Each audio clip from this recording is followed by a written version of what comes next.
Boa tarde a todos.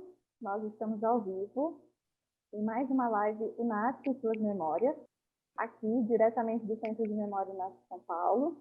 Essa série de lives nós estamos fazendo nesse ano de pandemia para ter essa integração, essa interação junto com os nossos alunos, ex-alunos, para que a gente possa escutar histórias de grandes personagens aqui da nossa história, escutar os nossos ex-alunos, conversar com vocês que estão assistindo a gente, comentando. Sejam todos muito bem-vindos. Hoje é a última live da série Nasce Suas Memórias no ano de 2020 e nós temos alguns planos para termos mais lives em 2021, mas essa é a última dessa série agora em 2020. Nós teremos mais uma na próxima semana com a Jornada do Patrimônio, mas essas lives aos sábados à tarde nós estamos encerrando hoje. Então sejam todos muito bem-vindos. Nós estamos aqui com algumas pessoas muito legais da nossa história aqui no NASP Campo São Paulo, nosso querido IAE, nosso querido CAB. Então, professora Gabriela Brastos, nossa historiadora, pesquisadora aqui do Centro de Memória, seja muito bem-vinda. Por favor, Pro, faça a oração inicial e apresente o nosso convidado especial de hoje. Boa tarde a todos os colegas, aos nossos amigos interessados na história, né? Não só da nossa instituição, nosso IAE, o nosso NASP, como também da memória da nossa educação adventista no Brasil, da nossa Igreja Adventista. E demais colegas, muito boa tarde. Antes de apresentarmos o nosso convidado, mais que especial de hoje, nós vamos iniciar então com uma oração. Ok? Por gentileza, vamos inclinar as nossas fontes para orar. Pai querido, Pai de amor, nós nos entregamos nas tuas mãos, confiados, ó Pai, no teu poder, na tua misericórdia e no teu cuidado com cada um de nós. Obrigado, ó Pai, por esta oportunidade de estarmos mais uma vez recebendo pessoas tão especiais que estudam a história da tua igreja, da tua instituição adventista neste mundo, neste país.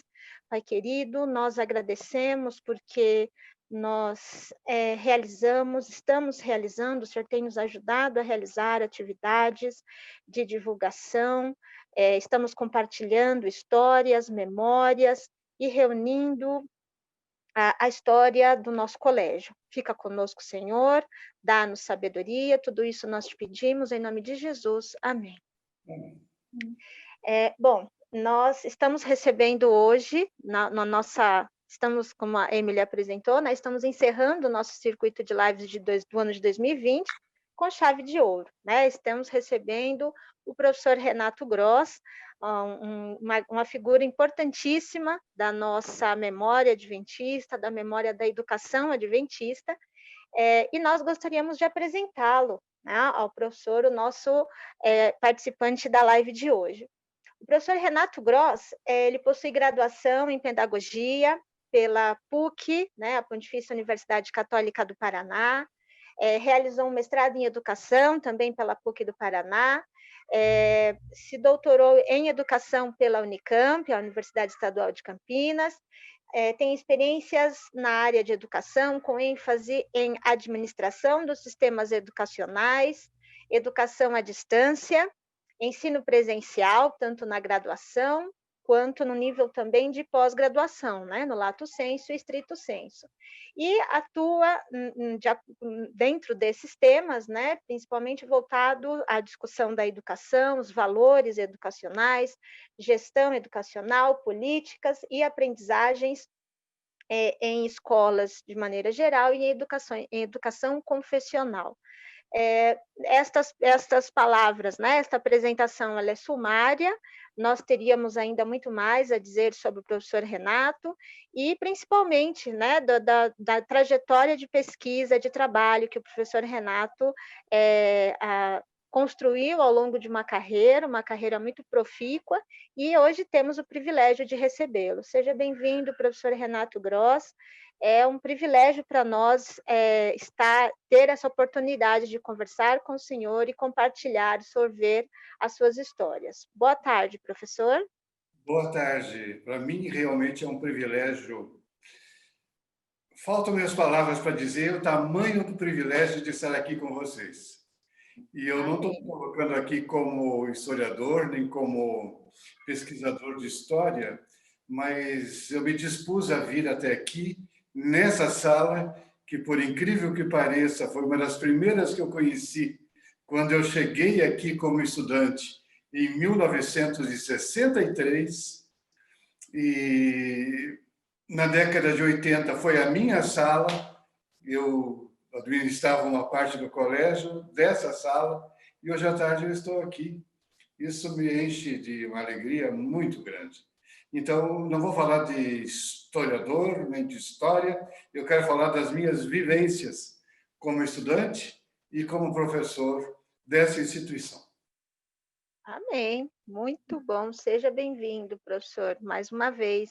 Será um privilégio ouvi-lo, né? Conhecer aí as vivências do professor com a nossa instituição. Tão querida, nosso querido IAE, né?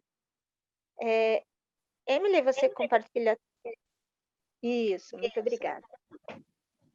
Estou abrindo aqui a nossa tela.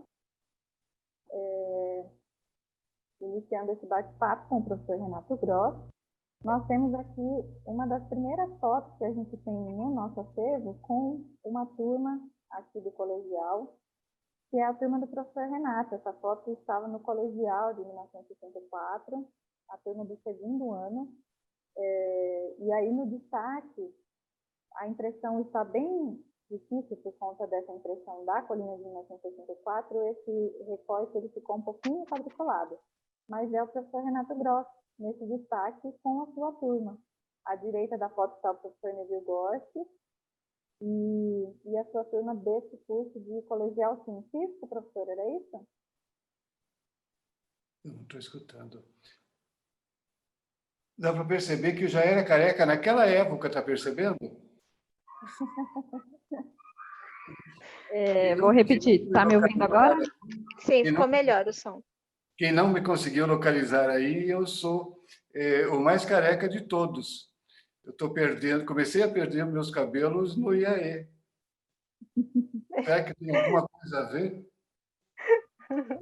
Não acredito. Professor, o professor Neville Gorski que está nessa foto junto com vocês, ele era professor dessa turma. Quais as memórias que você tem desse período? Olha, a minha história com essa instituição, ela começa antes dessa foto. A minha história, e começa bem antes dessa foto. A minha história com essa instituição, ela se inicia em 1919, quando meu pai veio estudar aqui, 4 anos após a fundação do seminário. Ele morava no interior de Santa Catarina e meu avô deu um pedaço de terra para ele, uma porção grande de terra, e falou: olha, dessa terra, você quer ir para o colégio? Dessa terra aqui você tem que tirar tudo que você precisa para poder ir para lá. E aí o pastor Márcio, que me contou uma vez, muitos anos depois, que o apelido do meu pai naquela época era de José o Sonhador do Egito. Porque lá do interior de Santa Catarina, quem que imaginaria que sairia um estudante de lá para vir aqui para o colégio? Imagina, né? Mais de 100 anos atrás. E não é que ele conseguiu, plantou milho, o milho, acho que Deus abençoou aquela safra, ele vendeu o milho e com isso ele conseguiu vir para cá. Veio ele e o meu tio. Aí, chegando aqui, ele encontrou-se com uma estudante de sobrenome Taube, apaixonaram-se ambos, casaram no ano subsequente e só ficou aqui o meu tio. Isso foi em 1919, 1920. Passaram-se muitos anos e em 1950 o meu irmão veio estudar aqui. Em 1960 eu vim estudar aqui. Em 1970 e 80 eu vim lecionar aqui. Em 1980 e 1990, os meus filhos vieram lecionar aqui. Então, percebo que é uma história que vai se alastrando desde 1919 até os princípios do século XXI. E quando eu vejo essa foto com tantos colegas, alguns já desaparecidos, me enche de alegria. O professor Neville Gorski era uma pessoa muito querida, e ele, se eu não estou enganado, era o diretor do ensino colegial, do ensino médio naquela época. O diretor-geral era o pastor Jairo Tavares de Araújo. Fantástico, professor. Quantas memórias, certamente, muitas histórias, muitas intersecções entre a família, como o senhor está nos apresentando, né, as etapas também pelas quais o colégio passou, né, um período inicial dos pioneiros, de formação, depois de expansão, de organização dos edifícios, e com já mais maturidade nos anos 60, quando o senhor chega no colégio, um colégio já bem estabelecido, com cursos novos sendo abertos, né, e crescendo. Nessa próxima imagem, a gente tem aí a turma do senhor deste momento, a turma de formandos, é isso, professor? Isso. Essa turma são dos formandos de 1965, quando o nosso instituto comemorou seu cinquentenário. Então, foi uma turma muito especial, foi um ano muito especial, de 1965, e esses são os colegas. Eu gostaria de ter tempo e de poder ir atrás de cada um deles.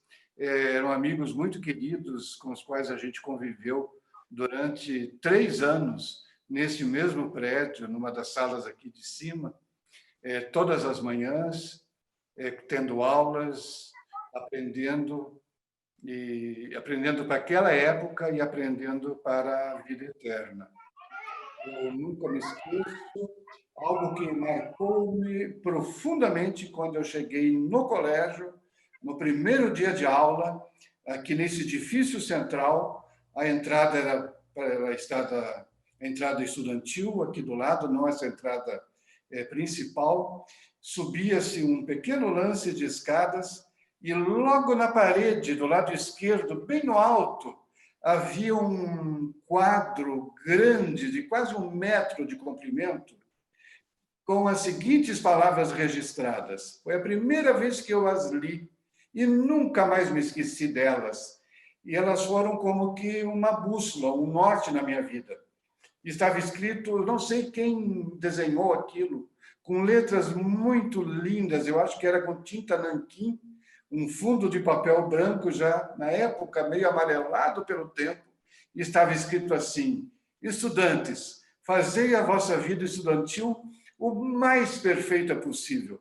Não passareis por este caminho senão uma única vez. E todas as manhãs, quando nós entrávamos, lá estava aquele painel. E aquelas palavras de Ellen White nos admoestando a fazermos a nossa vida estudantil a mais perfeita possível. E eu acho que eu usei isso como um mote na minha vida e tentei fazer a minha vida estudantil a melhor possível.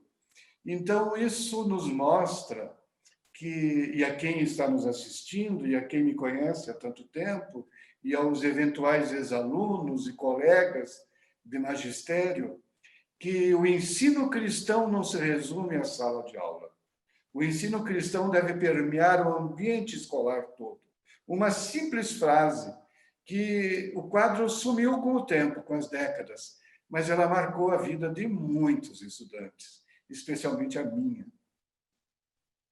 Fantástico, professor. E percebemos aí vários colegas, né? O senhor identifica vários colegas que hoje traçaram uma trajetória importante para o adventismo no país como um todo, né? E a gente percebe aí a importância do colégio para não só a educação adventista, como para o avanço da mensagem adventista, a mensagem do advento para o país como um todo. Um grande privilégio, né? Conhecermos e ouvir essas histórias que se iniciaram, né? Tiveram um início comum aqui no nosso colégio. E temos aí, inclusive, o nome, né, Emily, do colégio que se modificou em vários períodos da história. É isso mesmo, a gente tinha o nome de Colégio Adventista Brasileiro, né? O primeiro nome da instituição, o nome mais utilizado nesse início foi Seminário Adventista, lá em 1915. e aí depois passou a ser chamado Colégio Adventista, nos anos 20, e depois, nos anos 40, por conta da guerra, o Colégio Adventista foi adicionada a palavra brasileiro. O governo brasileiro pediu para que o nome mudasse, né? Então nos tornamos Colégio Adventista Brasileiro. E quando o professor Renato Gross chegou aqui na nossa instituição, em meados da década de 60, o nosso nome mudou e nós nos tornamos Instituto Adventista de Ensino. Professor, o senhor poderia comentar como que essa mudança de nome aconteceu e como que isso impactou os serviços que o colégio estava oferecendo? Como que foi essa transição de colégio para instituto? Eu era rapazinho de 15 anos na minha cidade, lá no interior do Rio Grande do Sul, já perto da fronteira com a Argentina, e um sábado de manhã o pastor anunciou: olha, o CAB mudou de nome. Não é mais Colégio Adventista Brasileiro, é Instituto Adventista de Ensino. Foi a primeira vez que eu ouvi falar neste novo nome. Para mim, continuava sendo colégio ou seminário, porque o meu pai havia estudado aqui, conforme eu mencionei, há 40 anos antes. E eu não conheci meu pai, ele faleceu quando eu tinha 4 anos de idade. Mas ficou aquela imagem de um Éden, de um pedacinho do paraíso, isso aqui. Contado pela minha mãe, que havia recebido as informações pelo meu pai. E como ele era o único adventista naquela cidade, sempre que alguém do IAE ou algum pastor da União ou da Associação Gaúcha passava por lá, hospedava-se na nossa casa. Então, ela conheceu o pastor Ben, conheceu vários desses pioneiros que ficavam muito admirados como é que o seu Emílio, era o nome do meu pai, que foi aluno do seminário, casou-se com uma senhora não adventista. E o pastor Ben trabalhou arduamente para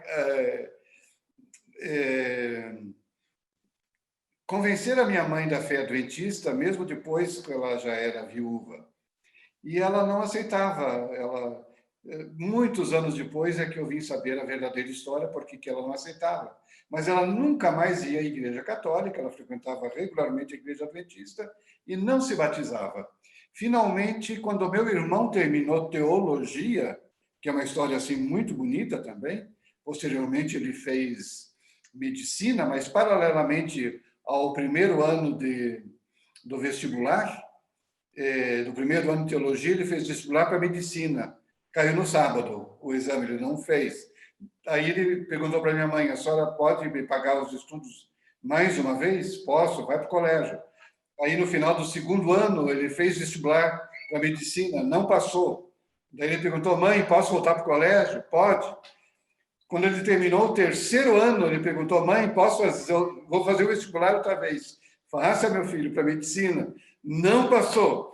Aí ela falou assim: então vai, termina já o curso teológico.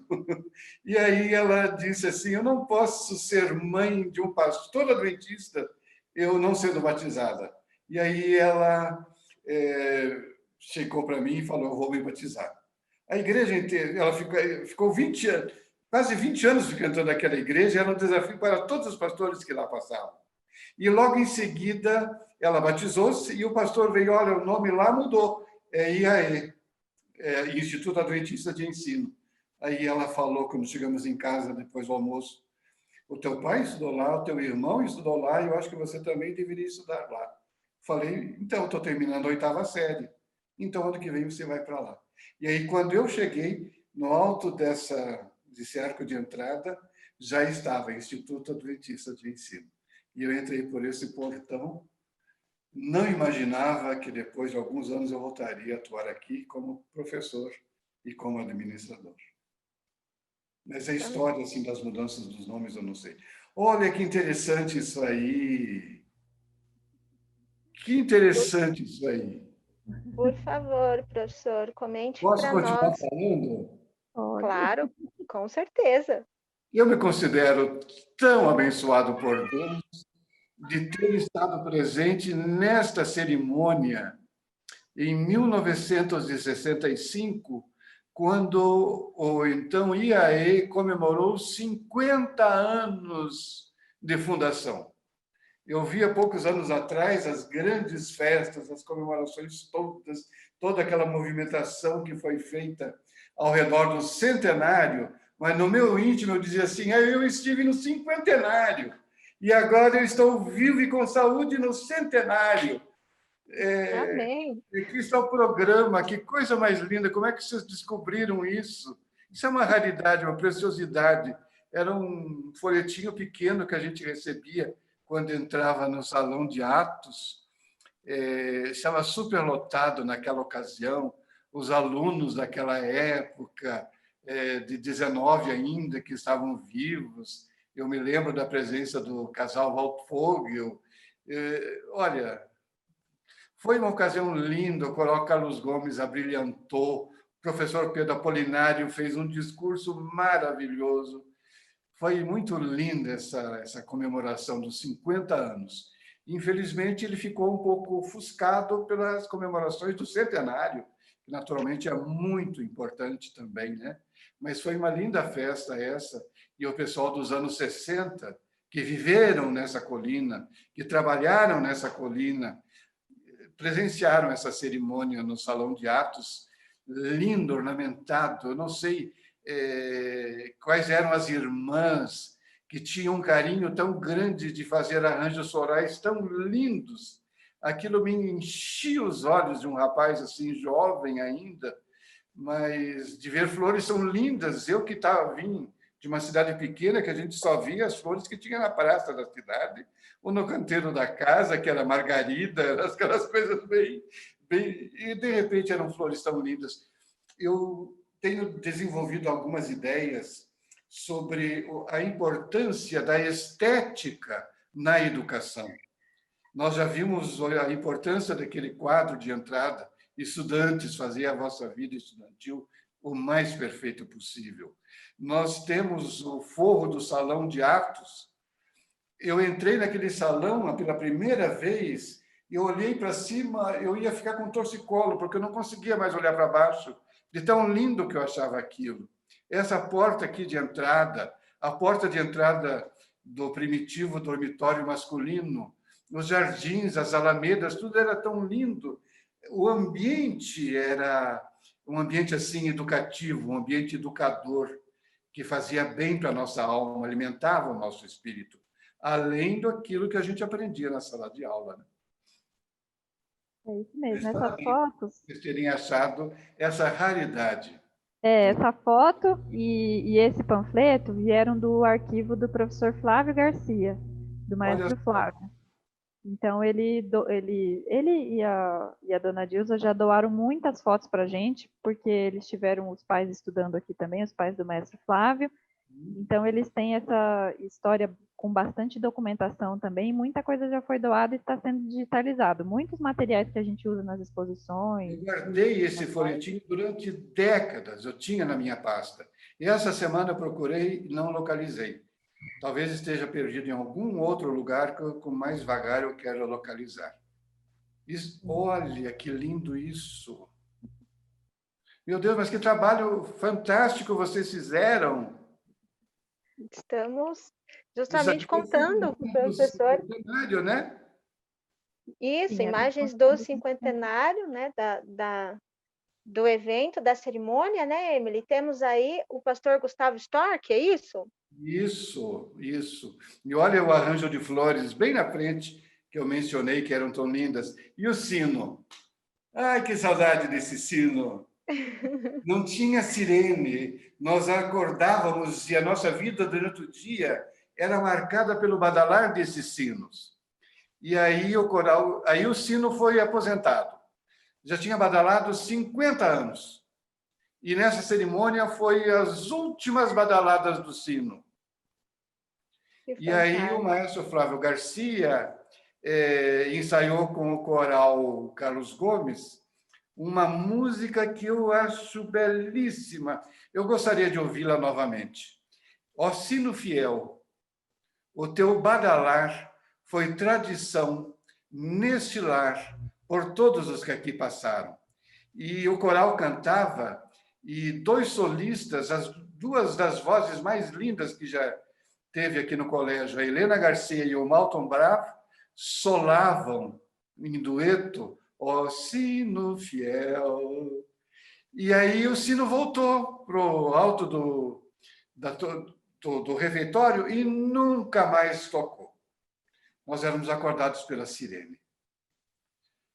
Fantástico. Temos aí muitas... O valor de um sino que toca. E o A sino gente tem esse sino tudo, guardado no nosso até que acervo. um dia ele tornou a soar. Vocês querem saber em que ocasião ele tornou a soar? Qual foi? Quando, professor? Um gole d'água antes disso.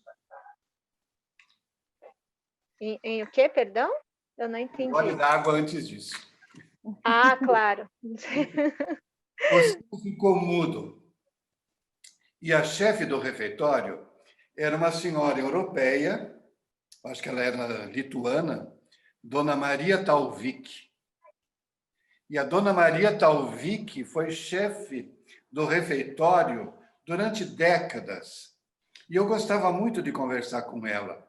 E ela dizia que o maior desafio dela foi ser chefe da cozinha na época da Segunda Guerra Mundial, quando faltou farinha na capital de São Paulo.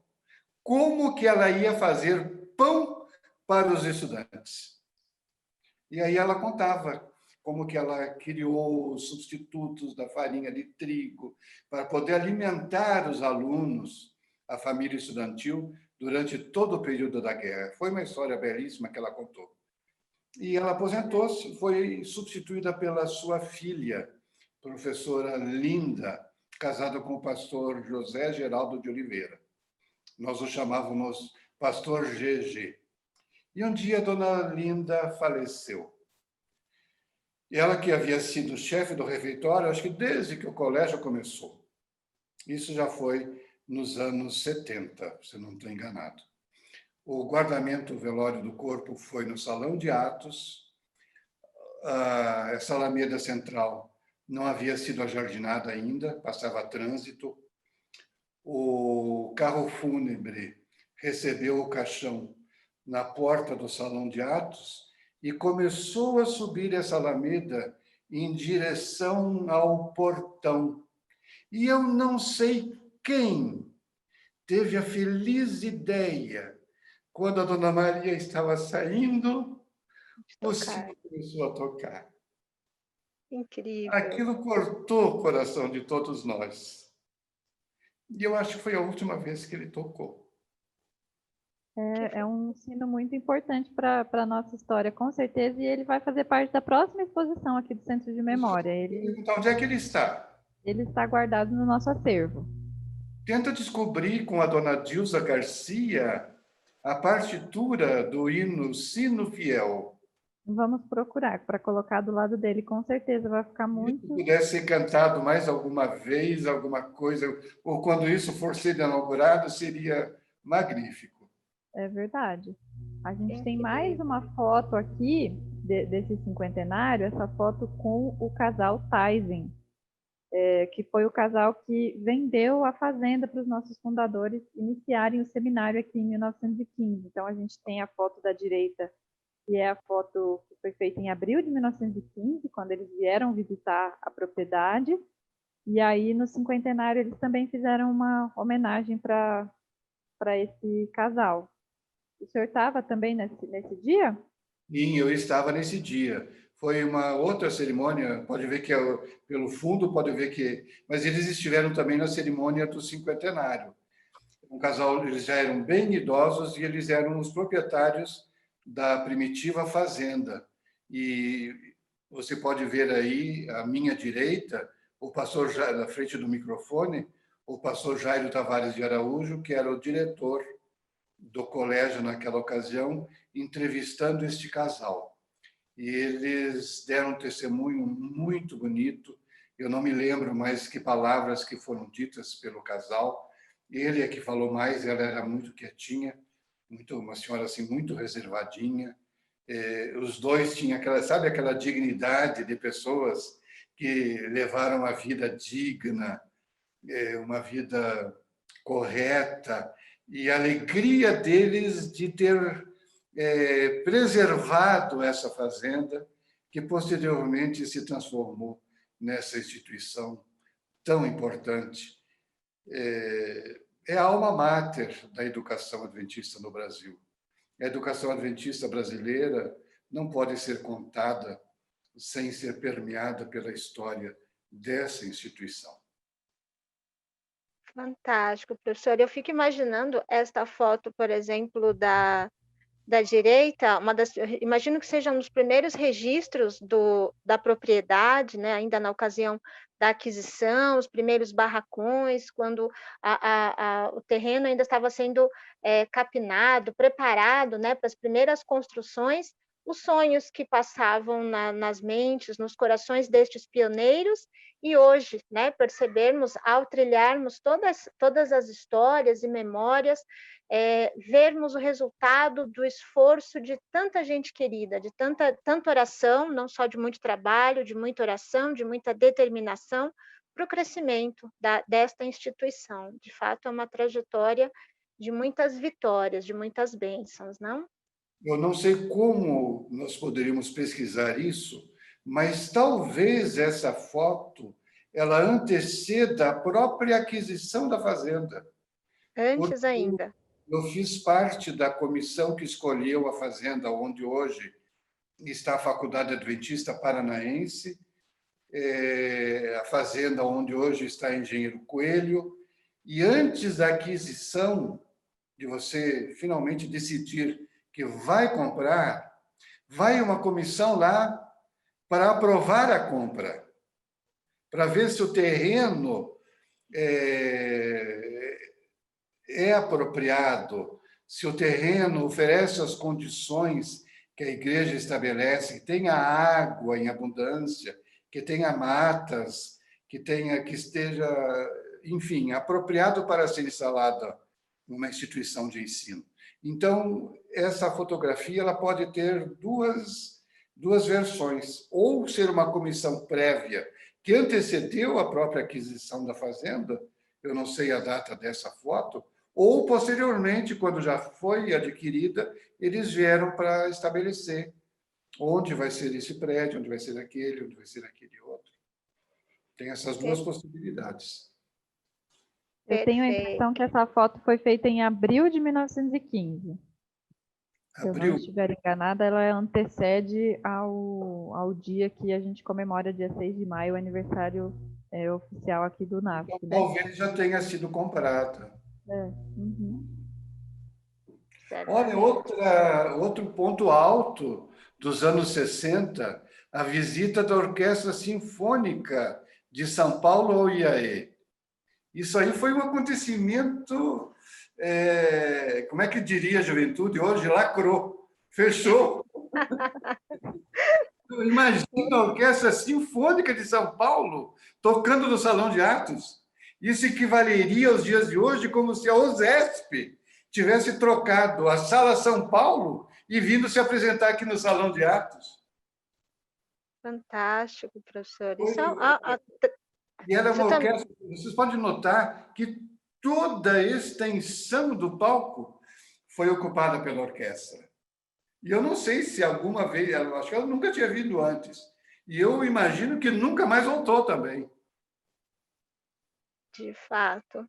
E esse encontro ele foi fruto, né, do bom relacionamento que o maestro, o professor Flávio Garcia, tinha na ocasião com demais regentes, né? Vemos aí a regência do maestro Bruno Rochella, imagino que seja essa a pronunciação, e foi aí um evento, como o senhor menciona, né? Um grande, uma participação mais que especial para as comemorações do cinquentenário do colégio e marcando aí, né, a importância cultural, musical, a formação cultural também que o colégio oferecia, não?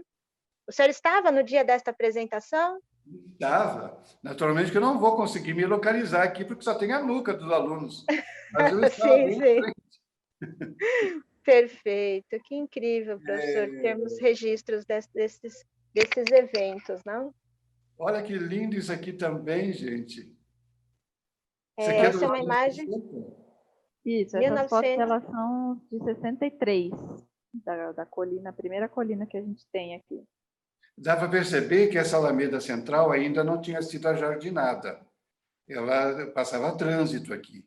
Então, os carros entravam lá pelo portão em cima, passava na frente da escola, antiga escola primária, fazia a curva na frente do dormitório feminino, passava em frente ao refeitório e descia e chegava aqui na frente do edifício central. Na frente do edifício central havia uma semi-rotatória, onde os carros estacionavam ou iam em direção ao dormitório masculino.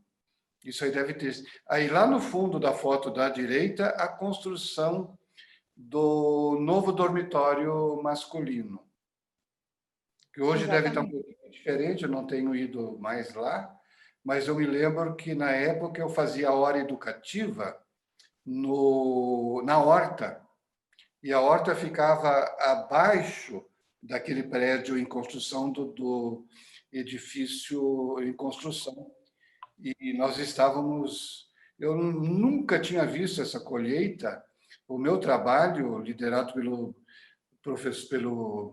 chefe da horta, seu Daniel Izzi, era arrancar raiz forte. Eu não conhecia essa planta.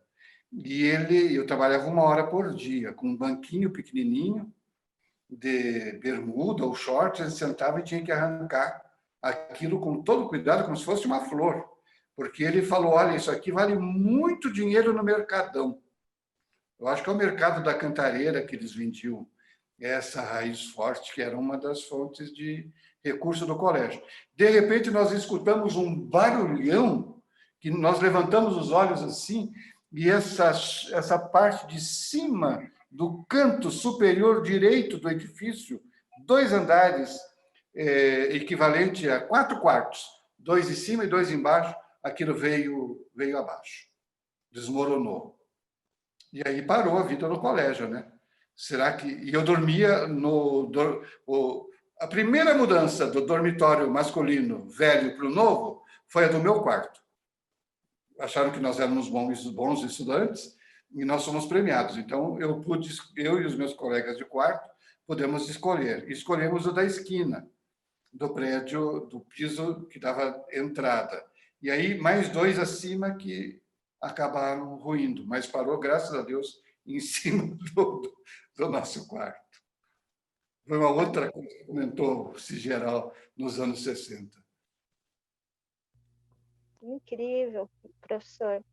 Aqui nós temos uma vista aérea, né, do colégio e das imediações, e nós temos, a partir, né, de documentos históricos, informações da dimensão, da divisão, né, do distrito de Santo Amaro, do distrito da cidade de São Paulo. A gente tem uma fotografia mais antiga e uma um pouquinho mais recente, o colégio, então, pertencia ao distrito de Santo Amaro, que, a partir, né, final dos anos 30, passa a fazer parte, efetivamente, da cidade de São Paulo, como até hoje o é. E, por volta aí dos anos 40, o colégio tinha, ou melhor, o distrito, né, tinha cerca de 110 mil habitantes. Professor Renato, o senhor se lembra um pouco das imediações do colégio, né? Hoje, comparando as imediações do colégio, né? Como a cidade cresceu, como a cidade se expandiu, né? E um pouco como que era o entorno, como que era a comunicação com o centro da cidade, já nos anos 60, aí, em um momento posterior. Eu cheguei aqui em fevereiro de 63. Eu desci do ônibus, eu vim de caminhão para não pagar passagem. Meu tio conseguiu uma carona com um caminhoneiro de Curitiba e me largou no Butantã. Havia a Praça da Árvore, da Paineira, se não me engano, que era famosa na história de São Paulo, daquele lado ali. E o motorista me largou lá e eu me vi. Disse, como é que eu vou para o colégio agora? Aí tinha um ponto de táxi. Então, tudo que eu economizei na viagem, eu gastei no táxi. Da Paineira até o colégio? Isso. E aí nós subimos. Eu me lembro de não ter casa, não ter nada. havia super bom, uma casa na beira da estrada, que era onde morava o pastor Jerônimo Graneiro Garcia, e logo em seguida nós entrávamos. E outra coisa que eu me lembro muito bem é que o dormitório, que hoje é o centro administrativo, quando o meu dormitório, o meu quarto era da frente, do canto. Mas quando eu ia para os fundos do dormitório e olhava pela janela todo aquele lado da cidade que se enxerga ali para baixo, do antigo Capão Redondo, nós não víamos uma luz à noite. Aquilo era um breu total. Eu imaginava assim, mas não tem ninguém que mora aqui. Um passeio que eu nunca esqueço de ter feito, foi em 1964, nós assistimos o culto no Salão de Atos, trocamos de roupa, almoçamos e fomos para o portão. E fomos um grupo de uns 4 rapazes, caminhando, fizemos um passeio de sábado à tarde, caminhando até Itapecerica da Serra. Só tinha chácara.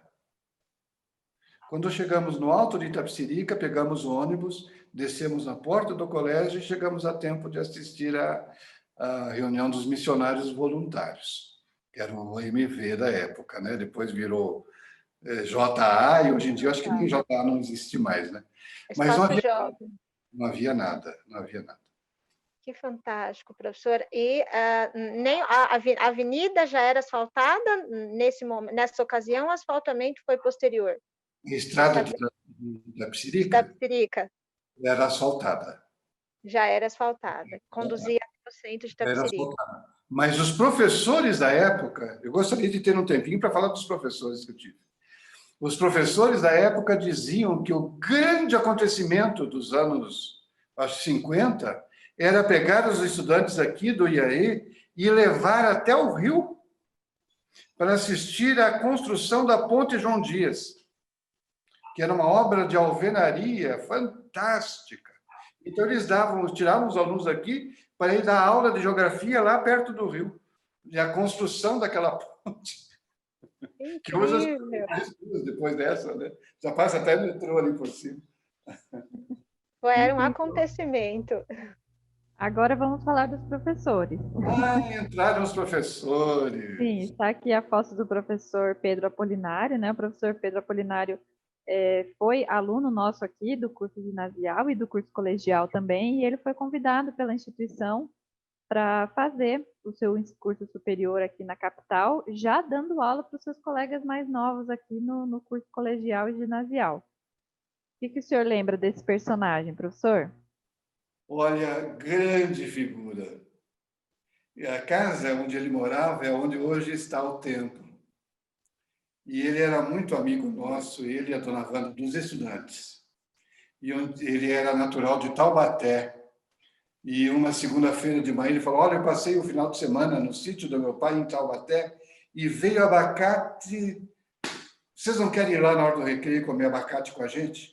E levou a classe toda. E a dona Wanda, a esposa dele, recebeu todos os alunos numa varandinha que tinha ali na frente e foi cortando os abacates e foi passando o açucareiro e o limão. Olha, foi um recreio maravilhoso. O professor Pedro Apolinário foi meu professor de português.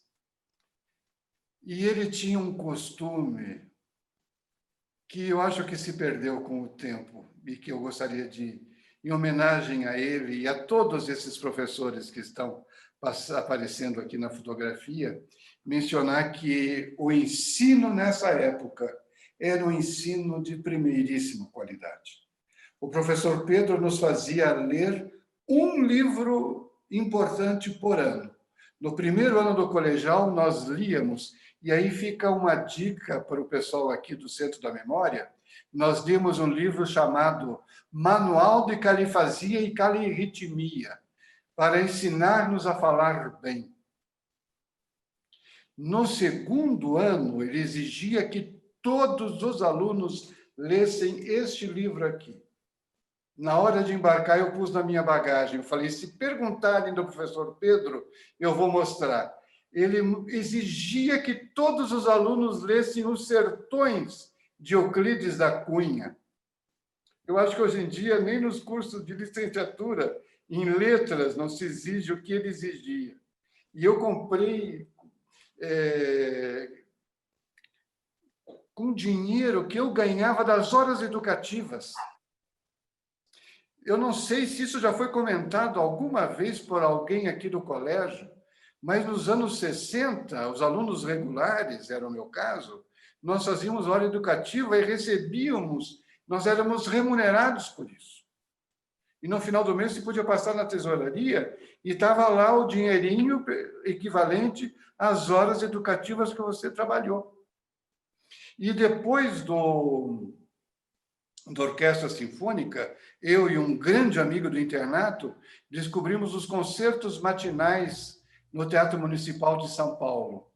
Ninguém mais nos achava no colégio domingo de manhã, porque nós íamos direto para o Teatro Municipal para assistir os concertos. E teve uma noite, e esse meu amigo, ele era violinista, hoje ele é médico em Brasília. Ele era exímio violinista. E apareceu na Folha de São Paulo que no dia tal, na noite tal, ia ter um concerto no Teatro Municipal de um violinista mundialmente famoso que tocaria num legítimo Stradivarius. Ele falou, Renato, vamos? Eu falei, vamos. Mas vai terminar perto da meia-noite, como é que nós vamos voltar? Aí nós vamos falar com... Na época, nós não chamávamos de prepa, nós chamávamos de preceptor. Nós vamos falar com o preceptor, que era o pastor João Rabelo. Ele falou, olha, eu sei do amor de vocês pela música, é um Stradivarius, é uma ocasião única, vão e Deus vai cuidar para vocês voltarem.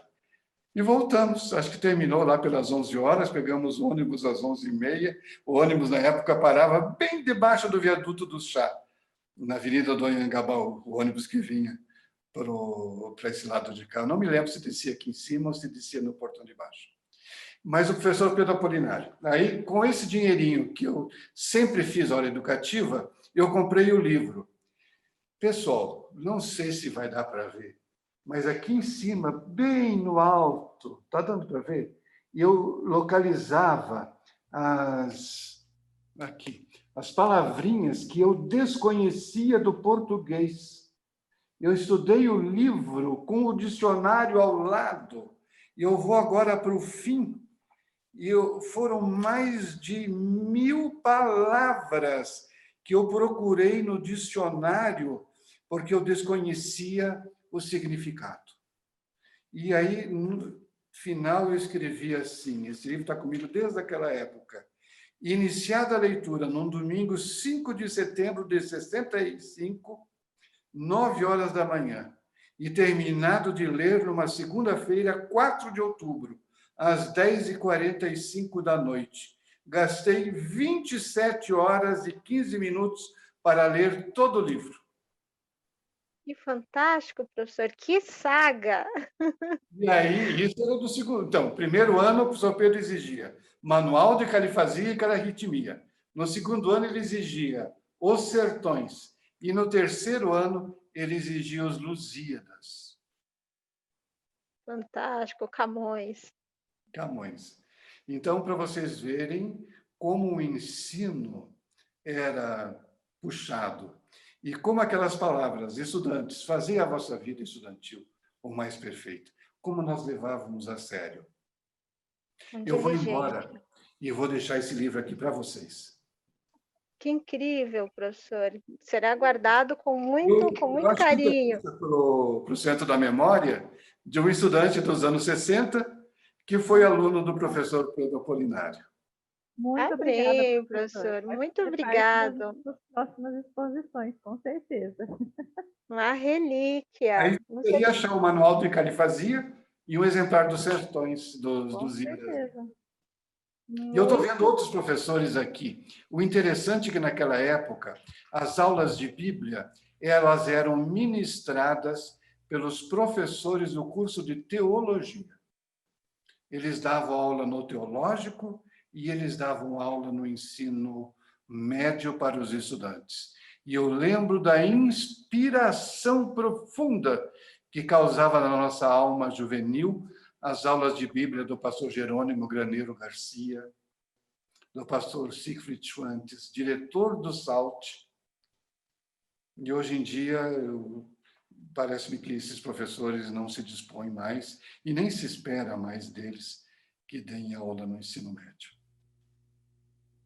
Aqui Fato, a gente muito... tem na próxima foto uma sugestão também. Agora eu tenho que rir. Desculpa a minha risada. Professora Ruth Guimarães. Sim.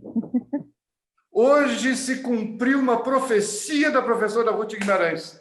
Vocês sabiam que ela era profeta? É mesmo, Não. professor? Na sala de aula, Conte-nos. em 1963.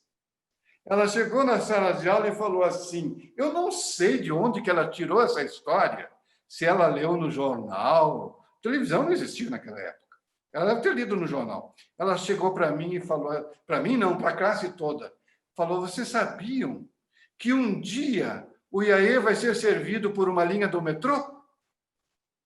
Que incrível! Visionária!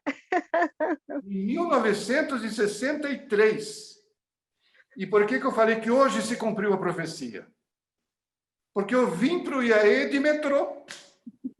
Olha que privilégio, hein, professor? Como facilitaria a vida dos alunos dessa época se o metrô chegasse até o colégio nesse momento? Não, mas ninguém acreditou. Não havia metrô no Brasil. Sim, Havia ainda. metrô em Nova York, Buenos Aires, né, Londres. Mas sim. no Brasil não havia metrô. E aí nós éramos. Eu falei para vocês que não havia. Era escuridão, era um breu total. Ninguém morava para esse lado de cá. E ela dizer que nós íamos conseguir chegar aqui de metrô. De onde é que ela tirou isso? Visionária, fantástico. Hoje, neste sábado, eu cheguei no UNASP, Campo São Paulo, de metrô. De metrô. E aí o senhor lembrou das palavras da professora Ruth Oberg. Ela vindo para cá. Que incrível. Estamos aqui compartilhando essa história. É interessante percebermos, professora, à medida que o senhor vai narrando os fatos, percebermos não só o empenho dos professores, mas os sonhos que iam sendo plantados nos corações dos alunos, não, de que esse espaço não só cresceria, né, como o senhor nos diz da professora Ruth, imaginar que um dia a cidade se desenvolveria, mas que também a partir dessa trajetória diligente, né, de um estudo atento, como o senhor nos disse, do professor Pedro Apolinário, esse estímulo para uma qualidade no que se faz, né? Isso realmente ainda é uma grande... algo a ser conquistado e perseguido pela educação, não só cristã, como secular de maneira geral, que os alunos desenvolvam as suas atividades com essa diligência e com essa paixão, né? Quantos de nossos jovens hoje em dia leriam O Sertão do Euclides da Cunha com tanto empenho, com tanto zelo, né? E guardando o livro com seus inscritos, buscando palavras desconhecidas. Isso é uma tradição que, de fato, a educação carece muito, né? Esse zelo pelo trabalho. Eu estou vendo aqui do lado o tio Guima, seu José, como é que é? José Guimarães. José Guimarães. O Guima, que era o esposo da professora Ruth. E estou vendo também, se não me engano, a professora Helena Garcia, que também está no centro dessa foto, e o pastor... Não esqueço a importância dos professores de Bíblia. O dia que o pastor Jerônimo Graneiro Garcia entrou na sala de aula e começou a contar da sua vida, quando ele chegou aqui no colégio, o diretor não o queria receber porque ele não trouxe dinheiro, ele não trouxe nem um centavo, ou muito pouco. E o diretor virou para ele e falou: você tem que ir embora. Aí ele, na frente de toda a classe, nós com os olhos assim arregalados, ele levantou os braços e falou assim: e esses 2 braços aqui não são suficientes para eu ser alguém na vida? Que incrível. Nossa, aquilo eram chuvas de refrigério espiritual na nossa alma. Nós que queríamos ser alguém na vida, que tínhamos já um pouco mais de recurso, vendo um homem desse que foi uma bênção tão grande para a obra. E esse incidente, depois a dona Ana, se não me engano, ela publicou no livro biográfico que ela fez, Jerônimo era assim. Então, Jerônimo era assim. Levantou aqueles braços na frente de um grupo de quase 40 estudantes e falou: isso aqui, diretor, não serve para nada. Ele tinha um vozeirão assim, incrível, né? E trabalhou muito. Era uma figura imponente. Fantástico. É verdade. Professor, agora a gente vai assistir um vídeo que é uma película digitalizada aqui do nosso acervo. Nós encontramos essa película em um quarto aqui com várias relíquias quando nós começamos o projeto Centro de Memória, digitalizamos e eu editei um vídeo com o hino do Coral Carlos Gomes para a gente reviver algumas imagens dos anos 60, ilustrando tudo isso que você tem comentado e contado para a gente aqui durante essa live. Vamos assistir. Faça da sua vida um hino de louvor, que o serviço seja o tema, as notas, o amor, que a justiça seja o sol maior e a pureza a bela cor.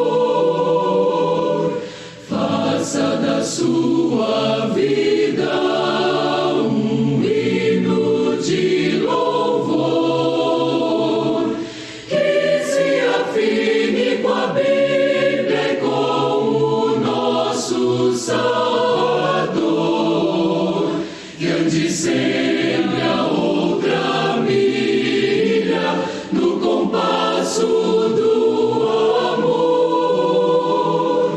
Faça da sua vida um hino de louvor, que em tom de alegria comunique o Salvador, sendo essa melodia santa arte, Deus o autor, Deus o autor. Faça da sua vida um hino de louvor.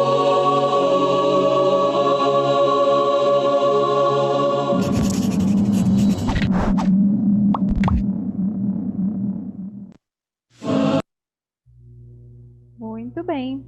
Essa é uma película aqui do nosso acervo, que foi digitalizada esse ano, que nós ainda não tínhamos usado as imagens, são imagens inéditas da década de 60, que ilustram tudo isso que a gente tem conversado. E durante essa semana, eu fiz algumas postagens no Facebook de alguns grupos de ex-alunos, e o senhor Onésimo Martinez, ele compartilhou com a gente a carteirinha dele, lá de 1962, da Associação dos Estudantes do IAE, a carteirinha que ele utilizava aqui no período quando ele era aluno. Então, eu acho que deve ser uma parecida com essa que o senhor usou nesse período, professor? Era uma carteirinha feita um livrinho, um livretinho, que na última página registrava-se a presença diária. Pontualidade, atraso, falta. Então, aquilo os pais tinham controle diário. Era o... Como é que eu posso dizer? Hoje em dia você tem acesso online se o aluno, se o teu filho está na escola ou não. Aquele dia, naquela época, você pedia para ver a carteirinha, quando o aluno chegava em casa, para saber se você tinha entrado realmente no prédio escolar. Fantástico, professor. Eu vou só interromper aqui um segundinho, a gente tem alguns comentários no Facebook. A Márcia Cristina comentou o seguinte: ouvindo o professor Renato e me lembrando dos anos de 79 a 82 no magistério, dava aula com essa mesma paixão. E aí a gente tem a Iracema também, Oliveira Maia, comentando: meu professor querido Renato, sou psicóloga por sua influência. Fui sua aluna no curso normal de 80 a 81. A gente tem alguns outros comentários aqui, mas daqui a pouco eu coloco alguns mais. Eu estava caminhando um dia desse na Avenida Paulista, e bem pertinho do meio-fio. E, de repente, um carro buzinou, buzinou, buzinou, buzinou, buzinou. Eu olhei para ver quem é que estava dirigindo. Era uma ex-aluna não adventista do magistério, que estudava aqui em cima, numa das salas, e ela botou a cabeça para fora e disse: meu Deus, eu vou encontrar o senhor aqui na Avenida Paulista. Que saudade, professor, que amor, como eu gostava das suas aulas. Isso aí é um bálsamo para a gente. Os meus alunos que estão me assistindo nessa tarde, eu os amo a todos, eu os amo a todas, e eu acho que Deus me abençoou demais ao longo da minha carreira, pelos alunos maravilhosos que eu tive, pelos colegas de magistério maravilhosos que eu tive, pelas bênçãos todas que eu tive ao longo da minha existência. Amém, professor. O privilégio é todo nosso ouvir dessas histórias de maneira tão emocionante. À medida que as imagens da película foram passando, eu imagino que o senhor se imaginou ali, revivendo esses momentos, a entrada e saída dos alunos no edifício central, as cenas dos alunos trabalhando nas atividades, como o senhor comentou, nas atividades da educação integral, né, no período oposto à das aulas, e quantas memórias, quantas mudanças também, as famosas vaquinhas, né, vários colegas comentavam das lembranças desses espaços que, enfim, por transformações urbanas e outras remodelações educacionais, mudaram a história do colégio, né, mas marcaram a vida de todos os que por aqui passaram. E, professor, o senhor, a gente já está aqui, né, se encaminhando para o final da nossa conversa. O senhor pesquisou durante muitos anos, né, a história da Igreja Adventista no Brasil e também a história da educação adventista, né? E nós gostaríamos que o senhor dividisse conosco, pensando, né, já em toda a trajetória que o senhor construiu e a própria trajetória da educação no país, como ela cresceu. Quais são os maiores legados que o senhor considera, né, do UNASP, do IAE, para o Brasil como um todo? Isso aí daria uma tese de pós-doutorado. O papel do processo civilizatório que essa instituição causou na vida de milhares de estudantes. Os primeiros alunos que vinham para cá, eles não conheciam luz elétrica. Nessas minhas pesquisas, eu conversei com alguns que me contavam que muitos estudantes, os que vinham principalmente da região sul, eles gastavam 1 ano de ensino para aprender a falar e a escrever em português, porque eles só se comunicavam em alemão. Alunos que, para tomar as refeições, não usavam talheres, eles comiam com colher. Eles não tinham sapato, eles usavam alpargata, na roça eles andavam descalços. E aí, de repente, chegava aqui, tinha toda uma postura que se espera de um estudante de uma instituição como era o seminário. Naquela época do cinquentenário, eu lembro que foi feita uma dramatização de um aluno que chegou da roça e os colegas todos dormiram, ele ficou lendo e, na hora de apagar a luz, ele não sabia como é que apagava aquilo. Não sei se vocês já escutaram essa história, que ele pegou a bota e calçou, botou a lâmpada dentro da bota. Fantástico, eu nunca tinha ouvido esse relato. Então, eles aprenderam. Quantos que aprenderam a fazer laço de gravata, a conversar adequadamente? Se você olhar o ambiente altamente cristão e puro, e amante das coisas espirituais de onde eles saíram, mas totalmente incultos no sentido de cultura livresca e de maneiras de a mesa e de se dirigir a uma pessoa, tudo isso eles aprenderam dentro do colégio. Então, essa função civilizatória do IAE, ela mereceria ser muito bem estudada. Outra coisa que chamava muito atenção naqueles anos 60, isso é mais relacionado aos anos 50, mas nos 60 ainda se falava muito, no famoso trem dos gaúchos, porque vinha muito, mas muito estudante do Rio Grande do Sul. E havia um trem que saía lá da fronteira da Argentina e vinha passando por toda a rede ferroviária, parando em estações. Eram 3 ou 4 dias de viagem. Quando entrava no Paraná, ele chegou no inferno, porque era o pior trecho da estrada, era o que atravessava Paraná, entrava em Itararé, passava por Ponta Grossa, perto de Curitiba, e vinha para São Paulo, até chegar, eu acho que era na estação do Brás.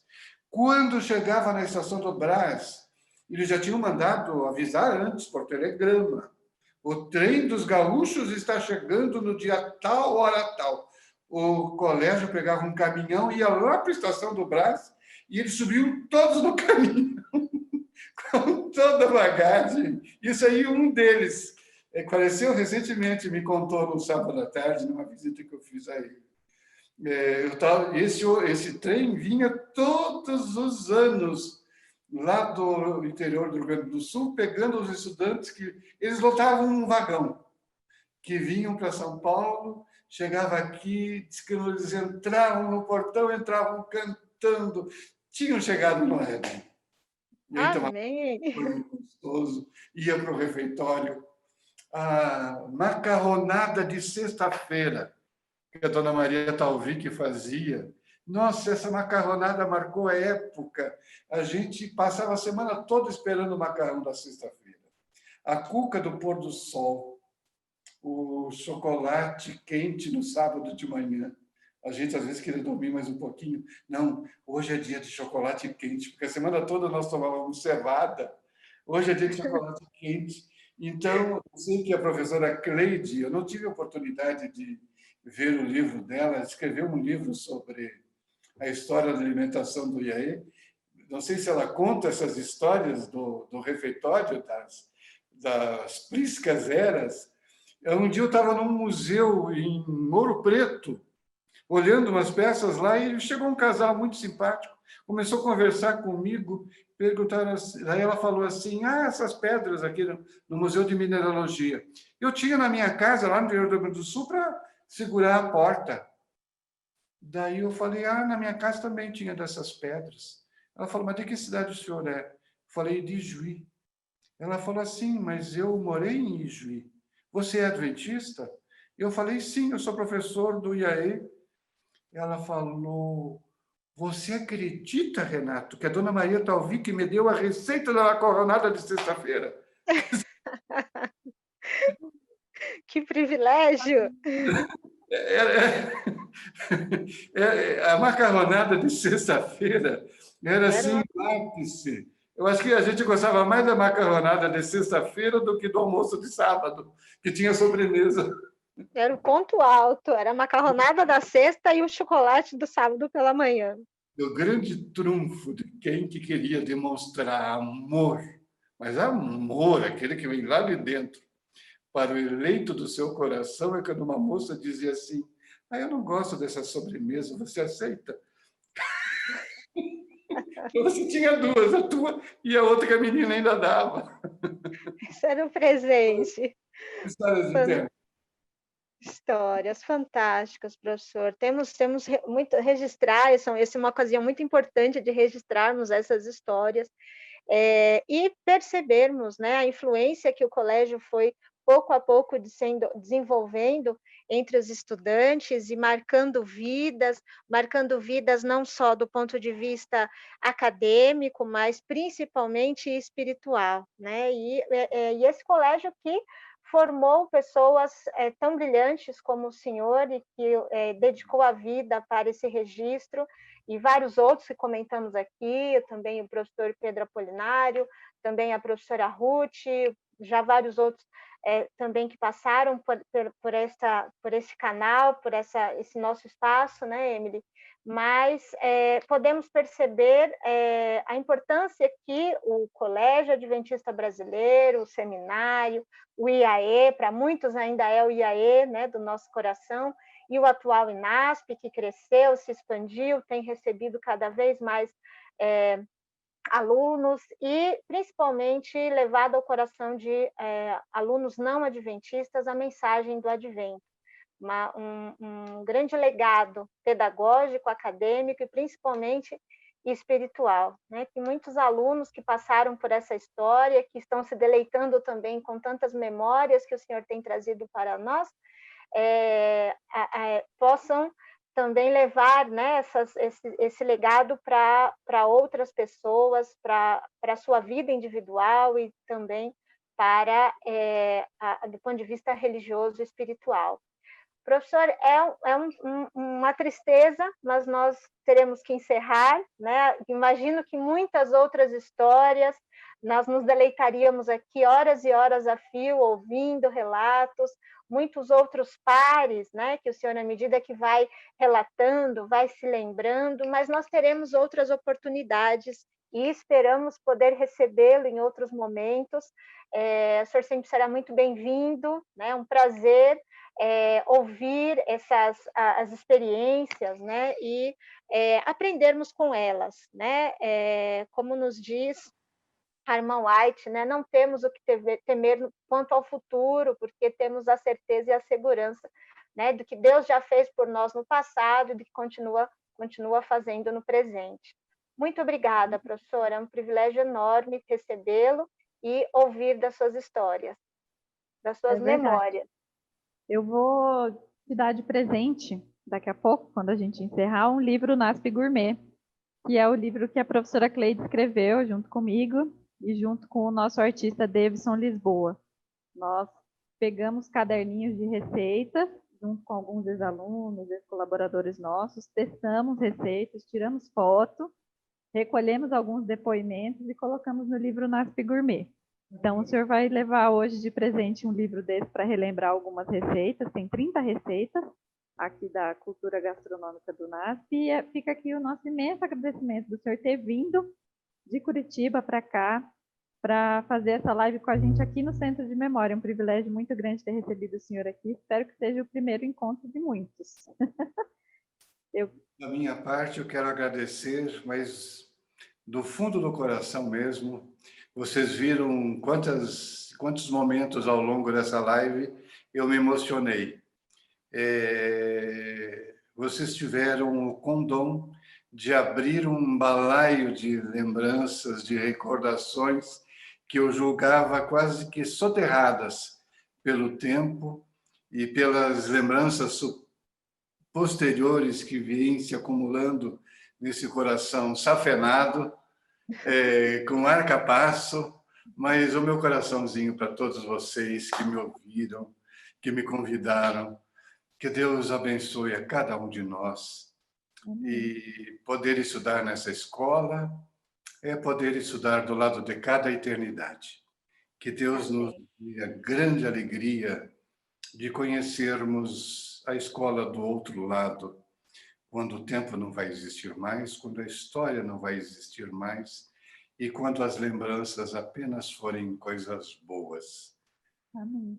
Que Deus abençoe cada um de vocês, cada uma de vocês, as suas famílias, os seus familiares e a todos vocês que nos assistirem e me ouviram nessa tarde. Meu grande abraço e meu muito obrigado. E muito obrigada também pelo presente que recebemos, não, Emily? Que fantástico termos esse exemplar, não só da obra do Euclides da Cunha, mas da abnegação do professor Renato em estudá-lo, em escrevê-lo. Certamente será uma peça máter aí em nossas coleções. As nossas próximas exposições, com certeza. Eu só vou dar um abraço final aqui, do William Meira, meu incrível professor Renato Gross, saudades dos momentos das suas aulas, que o senhor continue preservando. A Clarice Plaque também, quantas memórias, saudades do professor Renato.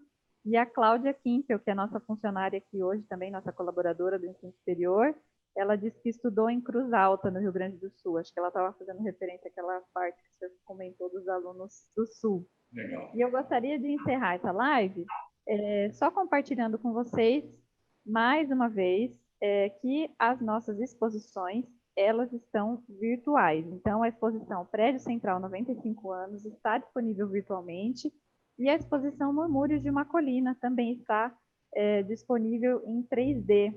Em 3D para vocês andarem aqui pelos centros de memória, nesses tempos de pandemia que a nossa escola, infelizmente, está praticamente fechada para os grandes eventos, né? Então, eu vou encerrar com isso e vou colocar nos comentários os links para essas duas exposições para quem quiser desfrutar de algumas outras memórias, de alguns outros momentos que nós já fizemos em projetos anteriores aqui no Centro de Memória. Bom, esse é o encerramento da série UNASP e Suas Memórias. Foi a última edição, a última live dessa série de lives que nós fizemos para o Facebook do UNASP, para o Facebook do Centro de Memória. E fiquem de olho nas nossas redes sociais para estarmos juntos no finalzinho desse ano e nos projetos do próximo ano também, que nós com certeza continuaremos a nossa presença aqui nas redes sociais para continuarmos interagindo com o público do museu.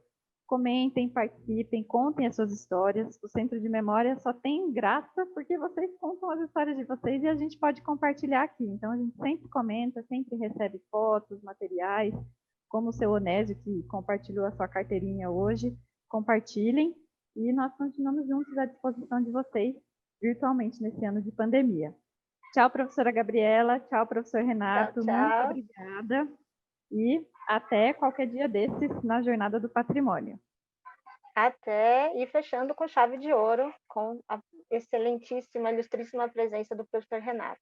Muito obrigada, um grande abraço e seguimos juntos tecendo esse tecido, esse conjunto, esse panorama de histórias e memórias do nosso colégio, da nossa instituição querida. Abraços a todos. Tchau, tchau.